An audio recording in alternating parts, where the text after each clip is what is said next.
bahwa Nabi tidak dilahirkan dari rahim seorang ibu, tidak. Tidak dilahirkan dari farjinya seorang ibu, tidak. Tidak seperti manusia biasanya, tidak. Kalau kita dilahirkan dari rahim seorang ibu, kalau kita dilahirkan dari farjinya seorang ibu, dari kemaluan seorang ibu, tapi kalau baginda Nabi tidak seperti itu.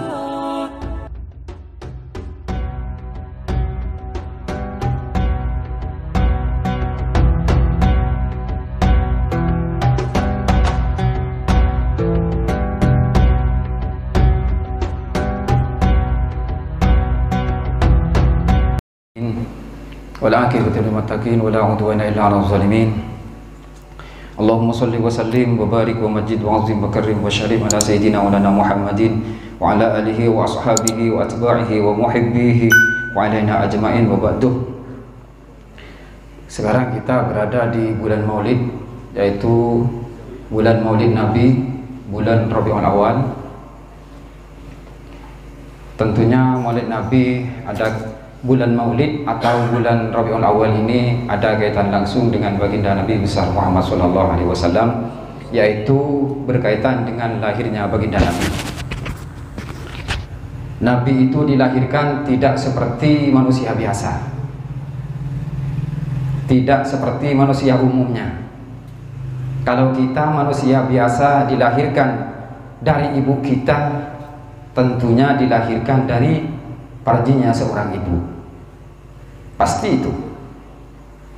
Kita dilahirkan dari rahimnya seorang ibu, dari farjinya seorang ibu, tentunya bersamaan dengan darah, berlumuran dengan darah. Kalau baginda Nabi Muhammad SAW tidak seperti itu, dan ini yang banyak tidak diketahui oleh masyarakat muslim umumnya. Keterangannya begini, wa naqala ba'dul afadil 'anil Qulyubi wa an jam'in minal muhaqqiqin. Ba'dul ulama yang terutama menukil sebuah keterangan daripada Al-Imam Al-Qulyubi dan dari ulama-ulama yang tahqiq ilmunya. Keterangannya begini yang dinukil, annahu sallallahu alaihi wasallam lam yulad minal farji, bahwa Nabi tidak dilahirkan dari rahim seorang ibu, tidak. Tidak dilahirkan dari farjinya seorang ibu, tidak. Tidak seperti manusia biasanya, tidak. Kalau kita dilahirkan dari rahim seorang ibu, kalau kita dilahirkan dari farjinya seorang ibu, dari kemaluan seorang ibu, tapi kalau baginda Nabi tidak seperti itu. Dari mana? Bal min mahallin futihah fawqal farji wa tahta surrati wal ta'ama fi sa'atihi. Bahkan kalau Nabi itu dilahirkan dari tempat yang ada di atasnya farji, di atas kemaluan, dan di bawahnya pusar. Maka ketika Nabi akan dilahirkan, lambung ibunya itu luka, ada lubang, langsung jadi lubang. Jadi Nabi itu dilahirkan dari tempat atau lambung seorang ibu, posisinya di atas farji atau di atas kemaluan, di bawahnya pusar. Maka tempat yang ada di bawahnya pusar, di atasnya farji itu, ketika Nabi akan dilahirkan, Allah Subhanahu wa ta'ala memberikan lubang di tempat itu. Kemudian dari lubang itu keluarlah Nabi baginda Muhammad SAW dalam keadaan bersujud kepada Allah Subhanahu wa ta'ala. Langsung bersujud, tidak nangis seperti kita, tidak. Kalau kita dilahirkan dari seorang ibu, wik, wik, wik, bersuara seperti itu, nangis. Kalau Nabi tidak. Kalau kita dilahirkan dari seorang ibu, kita itu biasa-biasa saja. Ada darahnya, bahkan ada apa itu? Teritan aja katanya orang Madura itu. Apa itu? Tontonan temuni. Nabi tidak ada seperti itu. Tidak ada darah sama sekalipun, tidak ada. Tidak ada. Dan lahir langsung bercahaya, keluar cahaya. Cahayanya tembus ke langit, tembus ke arah barat, tembus ke arah timur. Cahaya yang keluar bersamaan dengan dilahirkannya baginda Nabi. Kemudian wal ta'amah fi sa'atihi. Kemudian lubang itu, yang Nabi keluar dari lubang itu, setelah Nabi keluar bersujud kepada Allah Subhanahu wa taala, lubang itu langsung rapat seketika. Enggak dioperasi, tidak. Kalau istri kita sulit melahirkan, dioperasi, itu dilubangi, dibedah. Kalau ibunda Nabi tidak, langsung dari Allah Subhanahu wa taala melalui malaikat Jibril dan didatangi oleh malaikat-malaikat yang lain.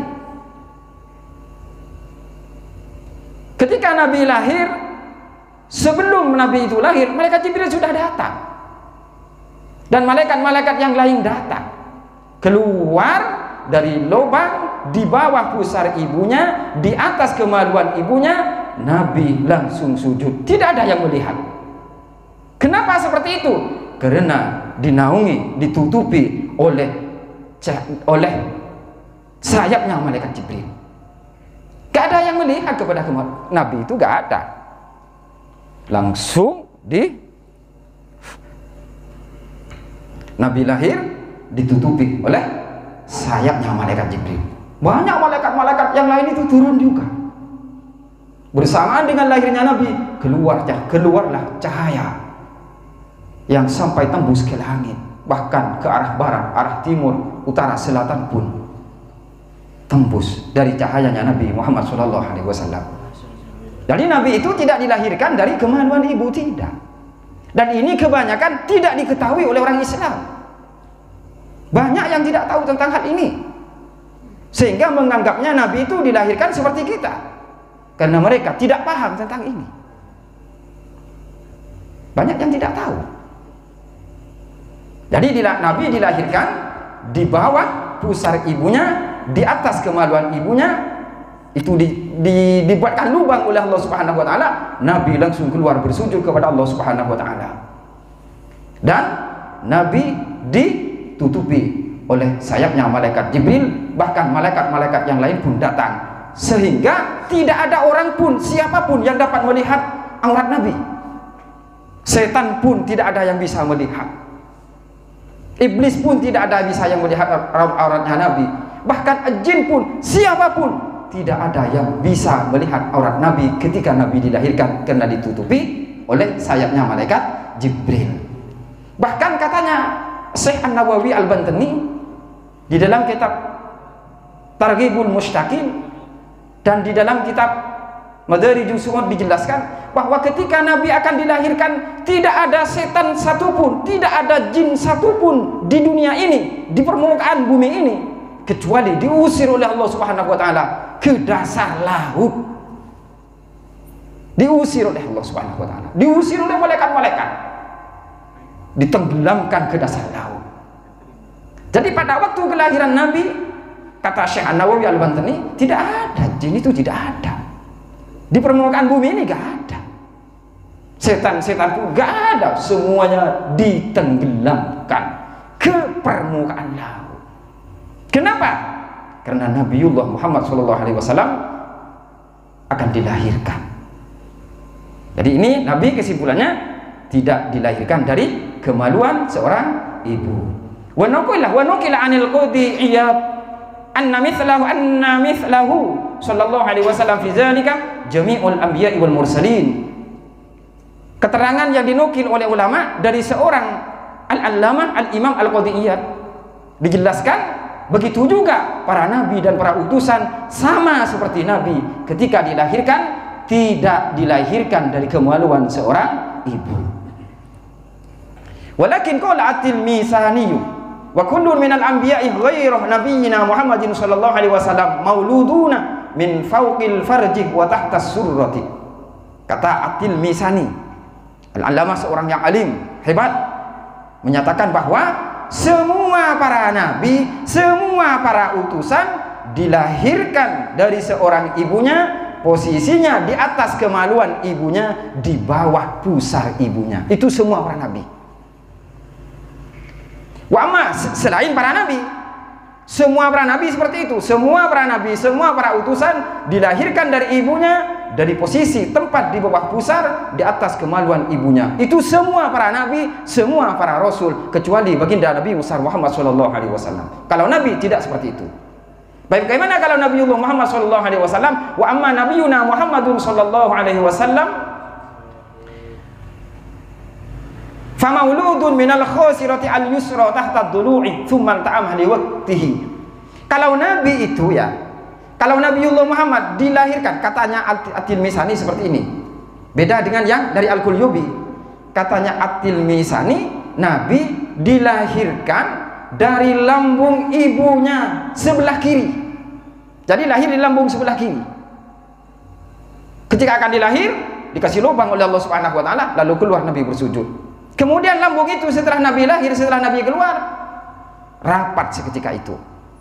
Kenapa nabi bisa beda dengan nabi-nabi yang lain? Khususiyatan lahu, itu keistimewaan dari Allah